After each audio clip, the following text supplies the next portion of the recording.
السلام عليكم ورحمة الله. أعزائي أصدقائي، مرحبا بكم في هذا اللقاء. أعلن الناخب الوطني وليد الركراكي الأخيرة التي ستحط الرحال في قطر إن شاء الله للدفاع عن ألوان المنتخب الوطني المغربي. لائحة مزيانة وفي المستوى اللي فيها أحسن اللعابة كنتوفروا عليهم حاليا، اللي فيها بالنسبة 90 حتى ل 95% ديال اللعابة جاهزين واخدين ماتشات مع فراقهم وموجودين. لائحة اللي ما فيهاش كثرة الانتقاد من ناحية الاختيارات، إلا باستثناء سفيان رحيمي اللي أنا أول واحد كنت كنتمنى نشوفه في اللائحة الأخيرة، ولكن ملي رجعت للبوست ديال سفيان رحيمي لقيت جوج اللعابة في ذاك البوست اللي هو سفيان بوفال وعبد الصمد الزلزولي. سفيان بوفال ما كاينش غير حيد الرسميه ديالو في ذاك البوست في اي واحد في المنتخب المغربي. اما بالنسبه للزلزولي اللعاب اللي كيقدم مستوى عالي مع فرقته، واللعاب اللي ديما كيدخل رسمي مع الفرقه ديالو ساسونا.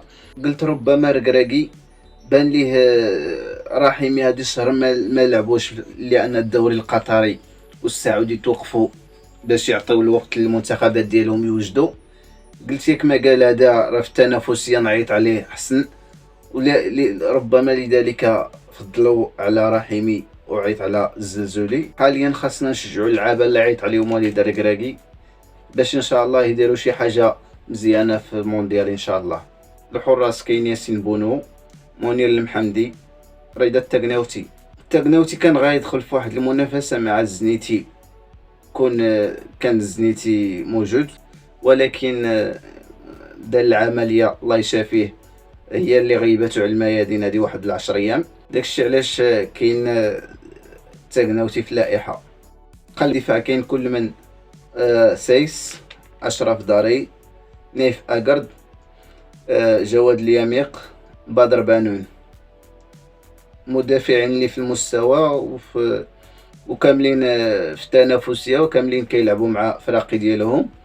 اشرف داري كانت عنده واحد الاصابه هذه الشهر ودابا رجع مع فرقته راه مزيان. اما بالنسبه للاظهره كاين اشرف حكيمي، نصير المزراوي، يحيى عطيه الله.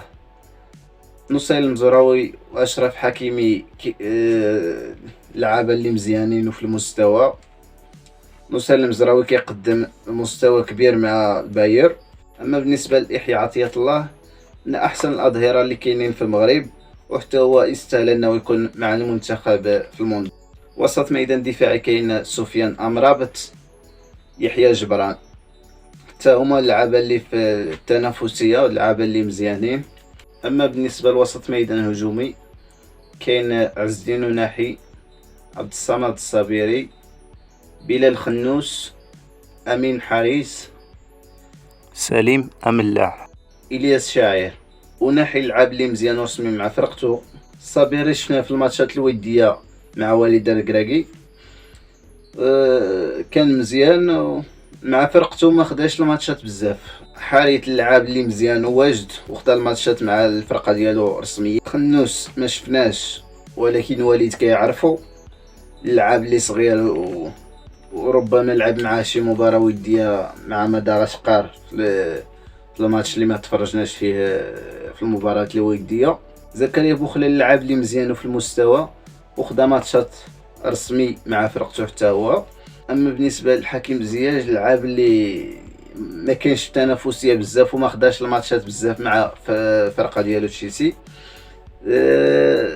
ماتش الاخر اللي يدخل فيها رسمي وقدم مباراه مزيانه وما كانش خايب، وقدم جوج اسيست لو انهم تسجلوا لكان نجم اللقاء، ولكن ما تسجلوش. وان شاء الله غيقدم الاضافه في كاس العالم ان شاء الله. الجناح الايسر راه هضرنا عليه في الاول، فيه بوفال والزلزولي. اما قلب الهجوم او راس الحربه كاين عبد الرزاق حمد الله، وكاين وليد شديره، وكاين يوسف نصير. شديره اللعاب اللي مزيان في المستوى، اللعاب اللي خدا ماتشات مع فرقته وكان هداف ديال الدوري الدرجه الثانيه ب9 الاهداف. وان شاء الله نتمنى يقدم الاضافه للمنتخب.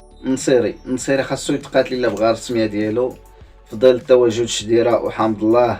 راه محال واش المستوى اللي عليه حاليا انه ياخذ الرسميه ديالو في المنتخب الوطني. وبالنسبه حتى مع فرقته راه كيدخل غير ربع ساعه 10 دقائق الاخرين مع اشبيليه، وما خداش الماتشات بزاف، يعني ما كاينش تنافسيه. عبد الرزاق حمد الله يحسب لوليد الركراكي انه تدخل المشكل اللي كان بينه وبين المسؤول داخل الجامعه، وحمد الله اللعاب اللي في المستوى، اللعاب اللي موجود، وان شاء الله هو يقدم الاضافه ويرد الاعتبار للجمهور المغربي اللي كيتسناه وكيطالب به. وإن شاء الله نتمنى التوفيق للمنتخب المغربي. والسلام عليكم ورحمة الله.